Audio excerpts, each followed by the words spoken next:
نحمدہ نصلی علی رسولہ الکریم.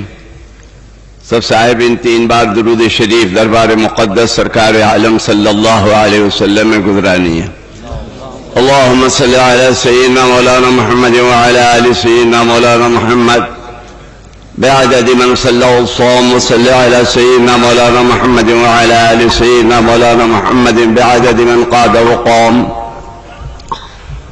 اللهم صل على سيدنا مولانا محمد وعلى آل سيدنا مولانا محمد كلما ذكره الذاكرون وكلما غفل عن ذكره الغافلون وسلم تسليما كثيرا كثيرا. وأعوذ بالله من الشيطان الرجيم. بسم الله الرحمن الرحيم. إنا أعطيناك الكوثر. عزیزان محترم، اللہ تبارک و تعالی حضور اکرم صلی اللہ علیہ وسلم کو ارشاد فرماتا ہے کہ اے حبیب، ہم نے آپ کو خیر کثیر عطا کیا ہے، امت کثیر عطا کی ہے، اور حوض کوثر عطا کیا ہے. نہر کوثر سے آپ کو، آپ کے وجہ سے نہر کوثر کو مشرف کیا ہے. آپ حضرات نے جب سے بہت اچھی باتیں اور بہت ہی ضروری باتیں سماعت فرمائیں، لیکن کتنے افسوس کی بات ہے کہ آ گیا روز قیامت نہ جگہ میرے نصیب، جاگ اٹھے مردے غافل ابھی آرام میں ہے. آج جب اخبار میں اعلان آئے، کئی فون آئے، قادیانی ہیں کیا، یعنی اتنا نہیں معلوم کہ یہ اتنے مکار اور اتنے دغاباز لوگ ہیں جو ہمارے رسول صلی اللہ علیہ وسلم، جن کے قدموں کی خاک پر ہماری 1000 جانیں قربان، ایسے سرکار کی برابری کا دعویٰ کرنے والا ایک ناپکار پیدا ہوتا ہے اور وہ دھڑلے سے اپنے غلط کاموں کی تشہیر کرتا ہے، اور ہم آتے جاتے ان کے پوسٹرز پڑھتے ہیں، مگر ہم کو خود معلوم نہیں کہ ہے کیا قادیانی کون ہے. میرے بھائی، جب سے تو آپ نے بہت کچھ سنا، اور پھر ابھی مولانا نے جیسے فرمایا، حضور صلی اللہ علیہ وسلم کی ذات اقدس کے تعلق سے یا ایمان اور اسلام کے بارے میں کسی طرح بھی کوئی ایسی بات ہو تو ہم سب متفق ہیں.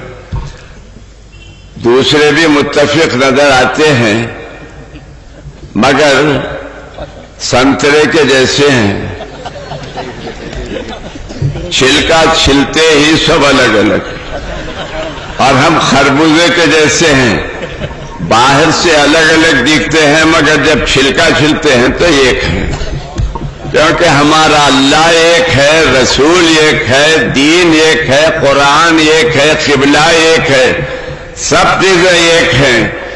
میرے بھائی، اس لیے دشمنوں کو اچھا نہیں دکھ رہا ہے کہ ہم ایک ہیں، اور لوگ یہ چاہ رہے ہیں کہ وہ ہم کو منتشر کریں. تو میرے بھائی، کبھی ان کے مکاریوں میں نہیں آنا.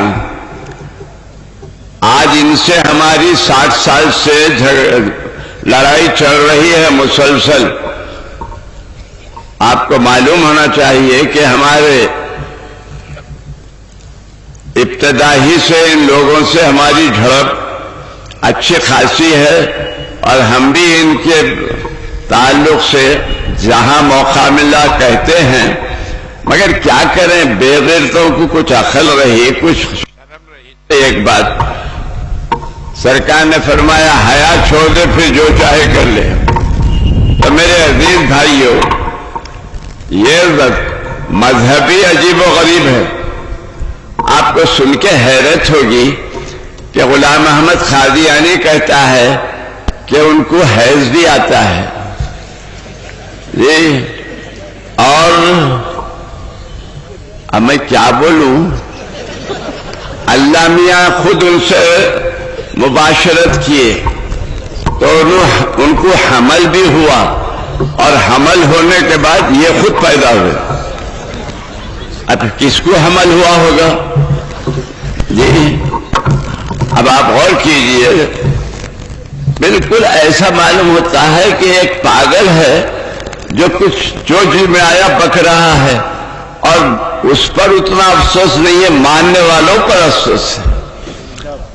میرے بھائی، آپ کو یہ معلوم ہونا چاہیے کہ وضاحت شریف کو پیشاب بہت آتا تھا، منٹ کو جاتے تھے، تو اب کب تک ڈھیلے لاتے رہیں گے، لے جاتے رہیں گے؟ تو ان کے ایک جیب میں چھوٹے چھوٹے ڈھیلے رکھتے تھے، اور دوسرے ڈھیل، اور گڑ بھی بہت خوشی سے کھاتے تھے، تو دوسرے جیب میں گڑ کی ڈلیاں رکھتے تھے۔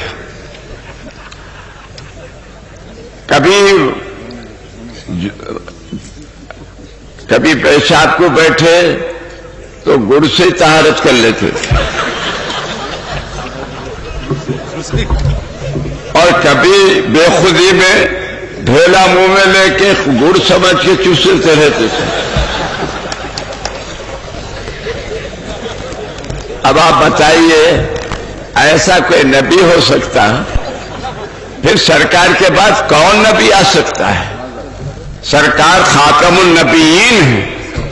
آپ ساری نبوتوں کو، سارے نبوتوں کے سلسلے کو اور رسالت کے سلسلے کو ختم کرنے والے ہیں۔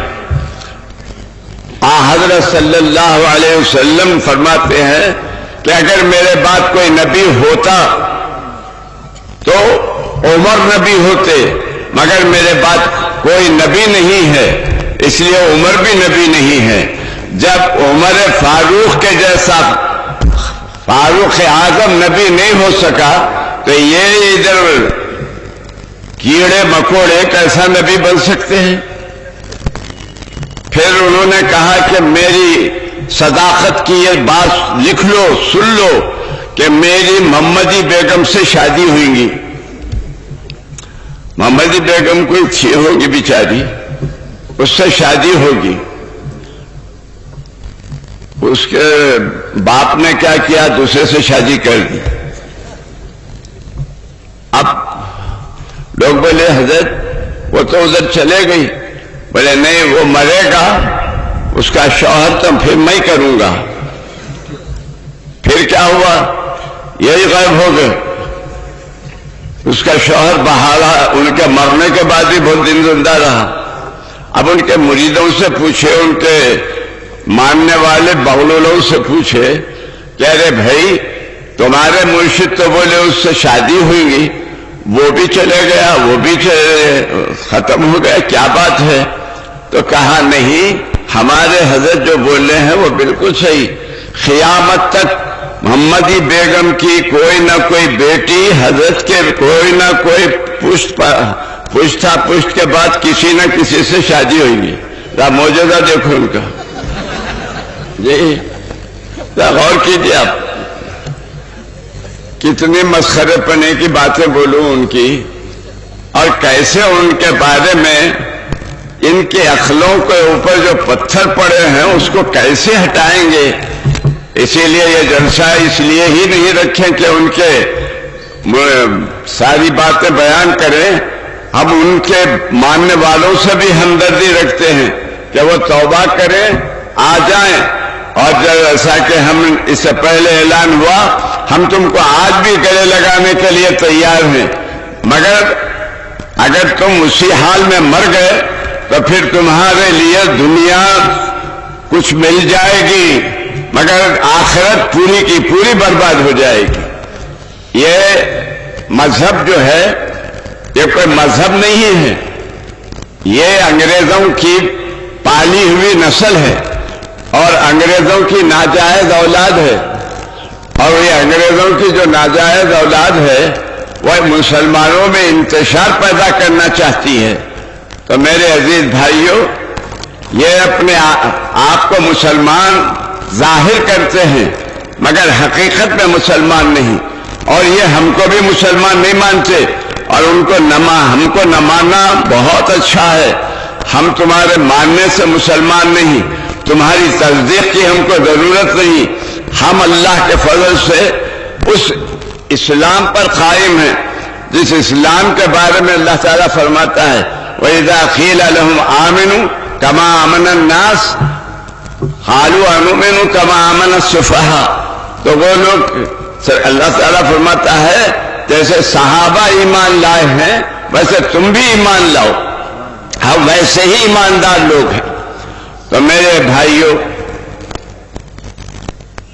یہ ایک وقت ان کو کسی فائل پہ اللہ میاں سے دستخط لینے گئے، غور کیجیے آپ، تو اللہ میاں کا قلم نہیں چلا کرتے تو جھٹکے، تو صبح کو اٹھے تو ان کے کپڑوں پہ اللہ میاں کے قلم کی سیاہی پڑی ہوئی تھی، اور لوگ بالکل صحیح، بالکل صحیح۔ اللہ تعالیٰ رحم فرمائے، اور ہمارے بھولے بھالے مسلمان گاؤں میں چند ٹکروں کو دیکھ کر پھسل جا رہے ہیں۔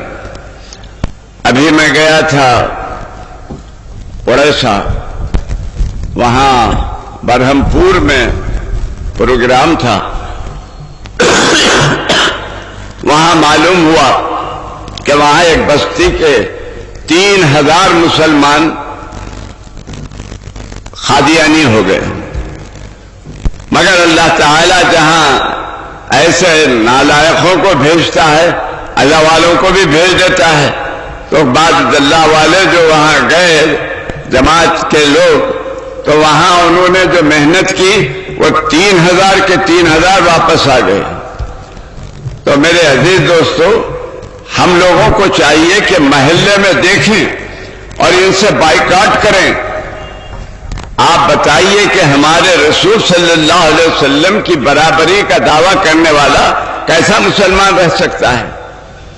تو میں زیادہ وقت اس لیے بھی نہیں لیتا کہ آپ بہت دیر سے بیٹھے ہیں، اپنی بات تو چلتے ہی رہتی ہے، تو اس لیے میں آپ حضرات سے گزارش کروں گا کہ اپنے اپنے محلوں میں ان لوگوں کے کسی جلسے کو ہونے نہیں دینا، اور اپنے بچوں کو ان سے بچانا۔ آج کل مختلف الخیال لوگ اپنے اپنے مدرسے کھول کر یہ ثابت کرنا چاہ رہے ہیں اور بچوں کو بھٹکا رہے ہیں۔ تو میرے عزیز دوستو، ہم کو پہلے سوچنا چاہیے کہ ہم عیسائی مشنری اسکولوں میں چلے آتے ہیں اور بچے جو ہے سب کچھ ہوتے ہیں مگر مسلمان نہیں رہتے، نہ عیسائی رہتے نہ مسلمان رہتے۔ تو اس لیے ہمارے بھائیوں سے گزارش ہے کہ اپنے بچوں کی حفاظت کریں اور دین کی حفاظت کریں۔ اسلام کی حفاظت تو اللہ کر رہا ہے۔ ایک واقعہ آپ کے سامنے رکھتا ہوں۔ ضیاء الحق جب کہ زندہ تھے، پاکستان کے صدر صاحب مولانا علی میاں مدینہ شریف کو گئے تھے، یعنی حج کے لیے گئے تھے یا کسی کانفرنس کے لیے، تو مدینہ شریف میں وہ وہاں آرام کیے تو خواب میں رسول اکرم صلی اللہ علیہ وسلم تشریف لائے اور آ کر فرمایا کہ تم نے ہماری حفاظت کے لیے کیا کیا ہے، تم نے ہماری حفاظت کا کیا اہتمام کیا ہے۔ تو اب یہ نیند میں سے اٹھے، یوں تو سرکار کی حفاظت کی کیا ضرورت، مگر بتانا یہ تھا کہ ایمان کی حفاظت کے لیے کیا کیا ہے۔ تو میرے بھائی، وہ جب واپس ہوئے تو ضیاء الحق کو انہوں نے کہا بھیجا، فون کیا کہ میں کراچی جا رہا تھا سیدھا انڈیا، میں کراچی پر ٹہل رہا ہوں، آپ سے کچھ بات بولنا ہے، حضور کا پیام پہنچانا ہے۔ تو وہ اپنے مقام سے، یعنی اسلام آباد سے کراچی آئے اور مولانا سے ان کی ملاقات ہوئی، تو مولانا